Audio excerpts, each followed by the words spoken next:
Cypress Financial Group presents the Retirement Roundtable podcast with John Scallan. Get more at cypressfinancial.net. Now, let's get to the show.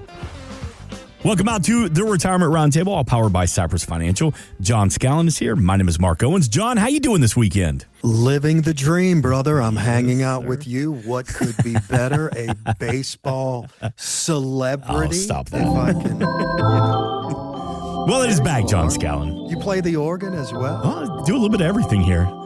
Tickling the Hammond keys right now. Man, baseball is back. You know, it feels like everything is right in the world when you're at a baseball game. And we've talked about it before. I work for the Atlanta Braves. I do all their in-game hosting. That's my big fake teeth that you see up there in between innings for the home games for the Braves. And I took a couple of years off, but I am back, and we're back in it now. And John, let me tell you, being By there. the way, congratulations for coming out of semi-retirement back to, I mean, you know, I know nothing can compete to this time you spend with me, but baseball has to be a close second, right? No, not there. The distance between hanging with you, doing the Retirement Roundtable, powered by Cypress Financial, and work for the Atlanta Braves. I mean, you could drive a Mack truck through that distance.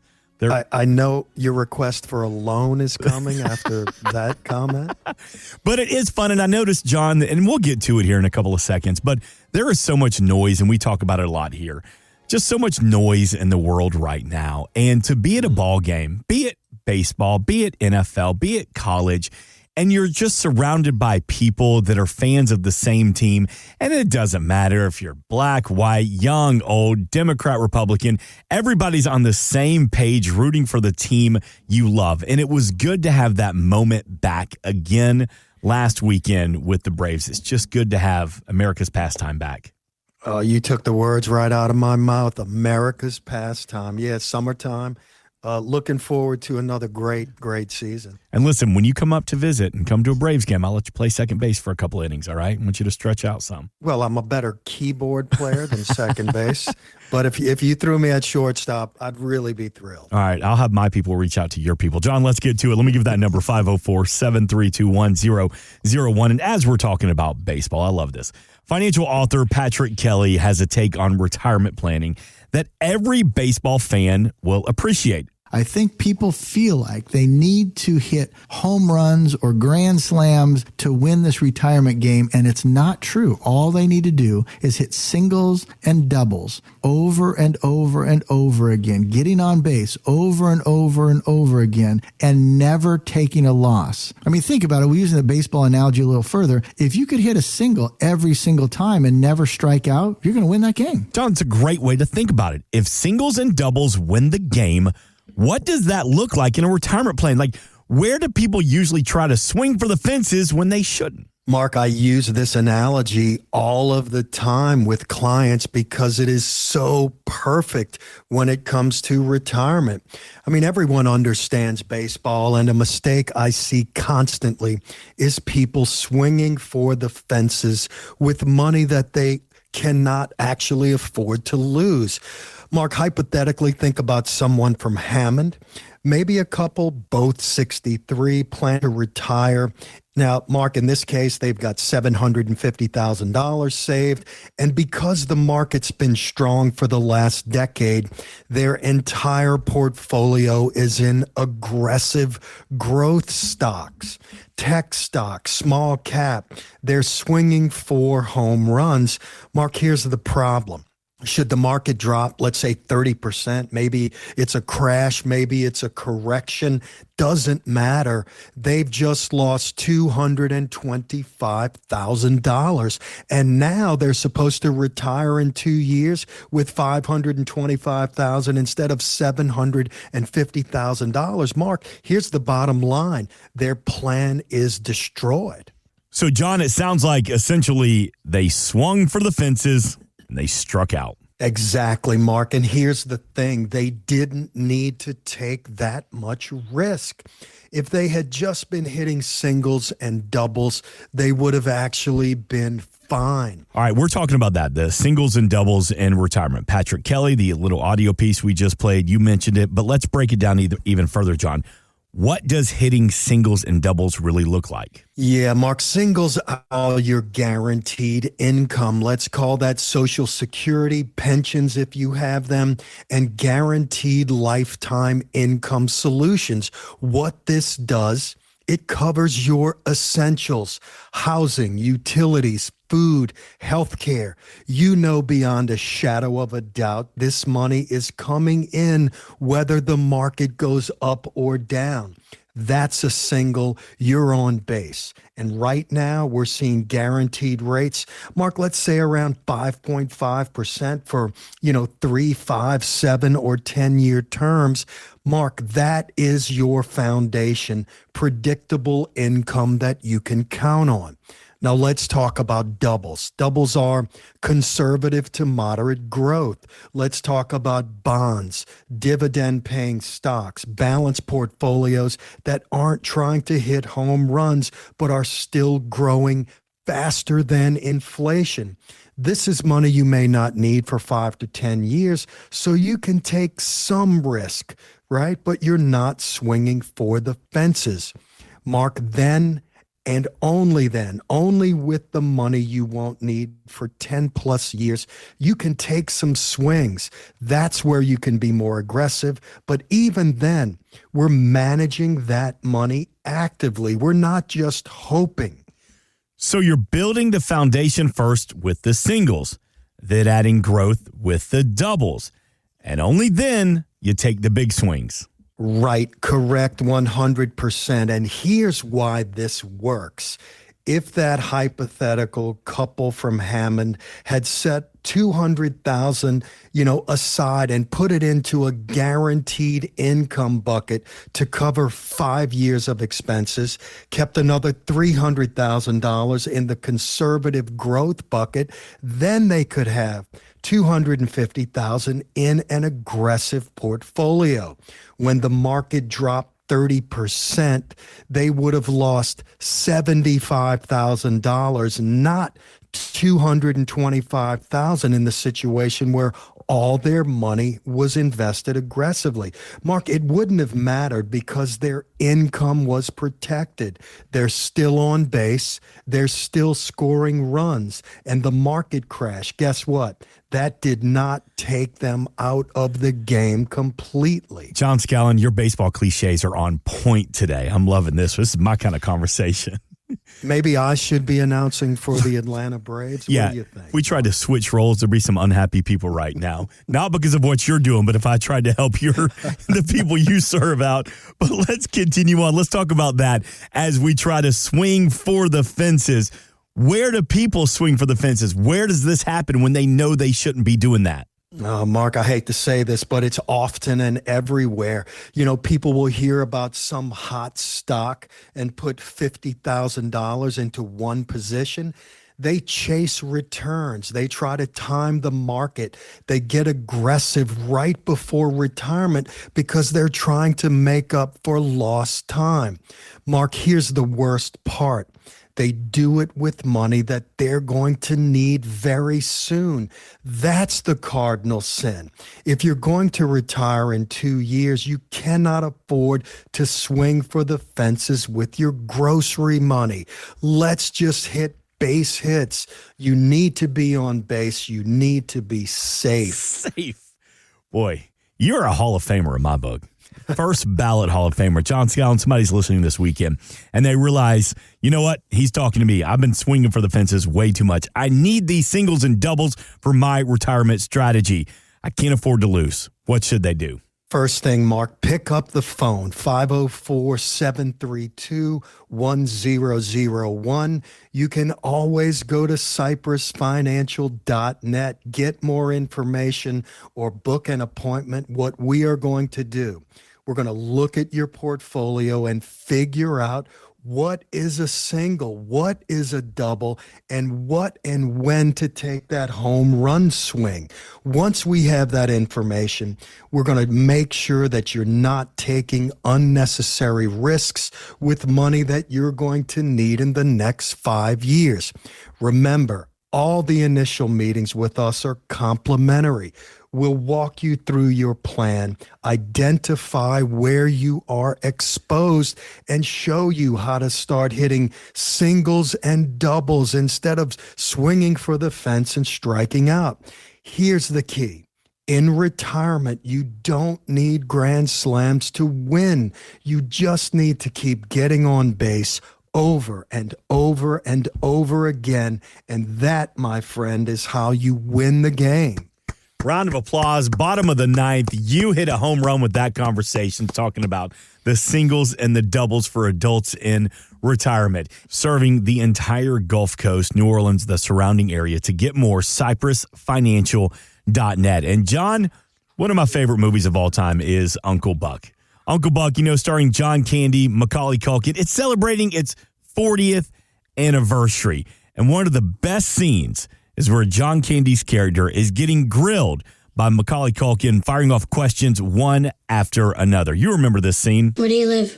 In the city. Do you have a house? Apartment. On a rent? Rent. What do you do for a living? Lots of things. Where's your office? I don't have one. How come? I don't need one. Where's your wife? Don't have one. How come? It's a long story. Do you have kids? No, I don't. How come? It's an even longer story. Are you my dad's brother? What's your record for consecutive questions asked? 38. I'm your dad's brother, all right. You have much more hair on your nose than my dad. How nice of you to notice. I'm a kid. That's my job. Still holds up. That was one of those that was on TNT or something not too long ago. I will watch that even with the commercial breaks. I could see John Candy's face right there. Yep. I mean, absolutely one of the great movie scenes. So let's talk about that. Let's flip that for what you do.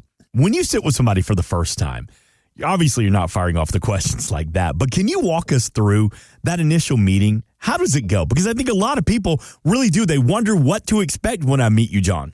That's a great question, my friend, and you're right. I mean, we're not rapid firing questions like, like the kid. The first meeting is probably the most relaxed part of our entire process. It's really just, Mark, a conversation. All right, so break it down for me. What happens when somebody comes in for the first time? Well, anyone who books an appointment with us knows up front this isn't just one meeting. We actually have a process. It's usually 3 appointments, and the whole thing, again, it's complimentary. Mark, the first meeting is usually 45 minutes to an hour, and this is really about them. We're not selling anything. We're not pitching products. We're just listening, trying to understand their vision for retirement and, maybe what's keeping them up at night regarding retirement. All right, so what exactly, John, what does that look like in practice? Well, I mean, we'll start a conversation about their vision, right? What does retirement look like for you?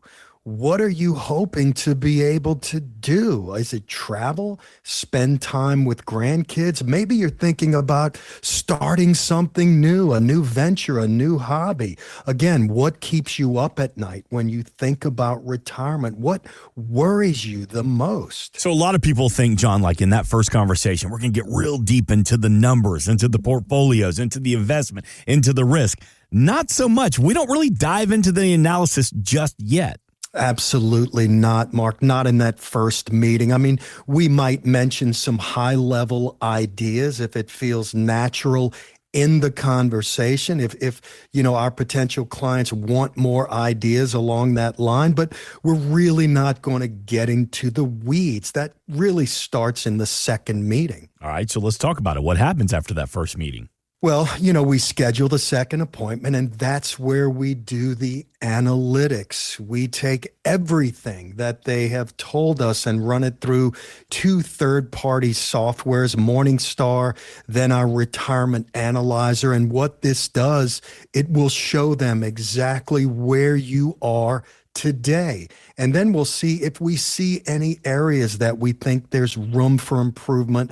We'll bring those ideas to their attention. That's where it becomes more, let me call it diagnostic. We look at fees, risk, diversification, tax efficiency. And here's what we're showing our clients. Here's where you are. And here's what might be standing in the way. And then there's a third meeting. Tell me about that.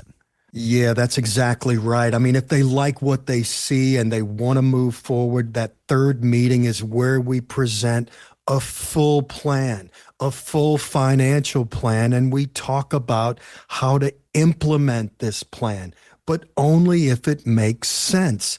We have met with clients in the past who are in great shape. We don't really see anything to improve, and we'll tell them that as well. Obviously, no pressure from you and the team at Cypress Financial. It's all just information. Yeah, that's exactly right. And I think that's why people feel comfortable with us, Mark, because that first meeting isn't about convincing these clients of anything. It's really about understanding them and then giving them the information that they need to make the best decision. Think about someone from Baton Rouge. Let's say it's a young lady. She's 60, planning to retire at 65 years old. She's been saving in her 401k for over 30 years, but she has no idea, is this the amount of money that's going to be enough to last an entire lifetime? You know, she's scared to retire because she doesn't know if the money will last. She doesn't know what her health care costs will be. She doesn't know if she should take security early or to wait until full retirement age or even 70. She comes in for that first meeting and we simply just talk. What does retirement look like to her? What is she afraid of? What does she have saved?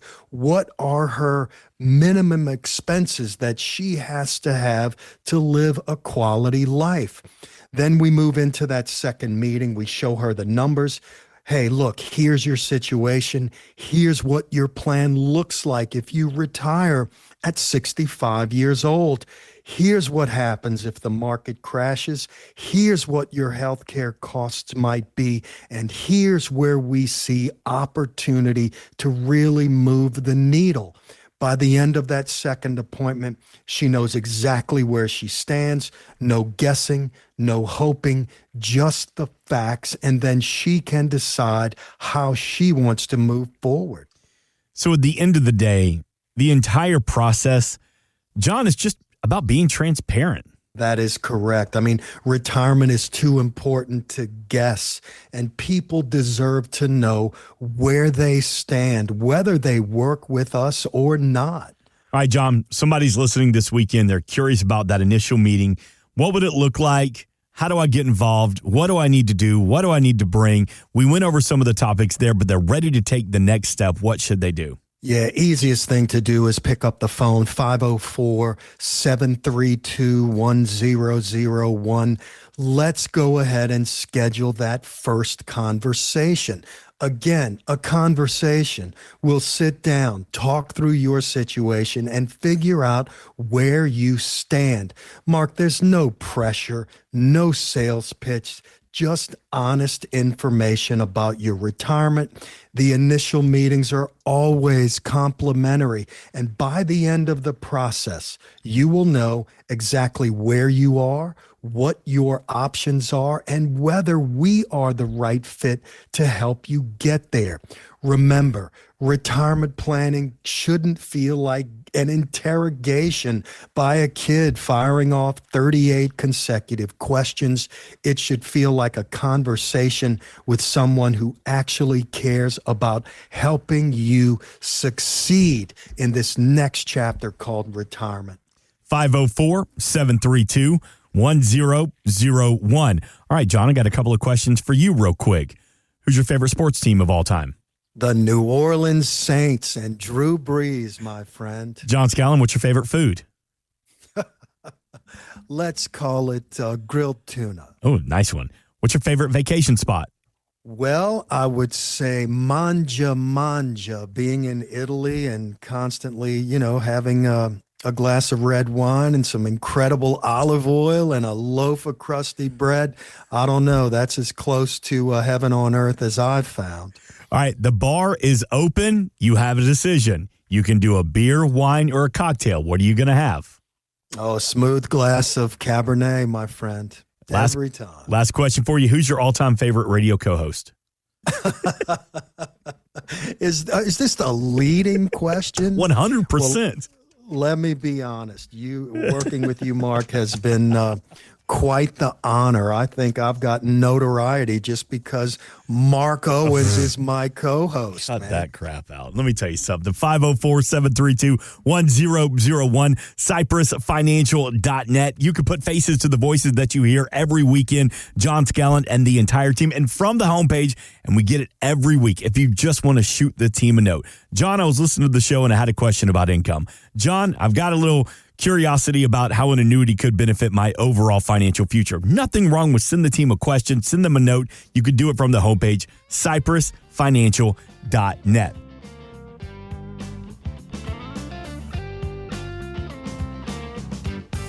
Investment advisory services offered through Cypress Financial Group, a registered investment advisor firm. Registration is not an endorsement of the firm by securities regulators. By contacting us, you may be provided with information about insurance products, including annuities offered through Cypress Financial Group, John Scallan, Louisiana Insurance License Number 1064997. The firms are separate entities. Annuity guarantees rely on the financial strength and claims paying ability of the issuing insurance company and are not offered by Cypress Financial Group. Read your contract for restrictions, limitations, or penalties.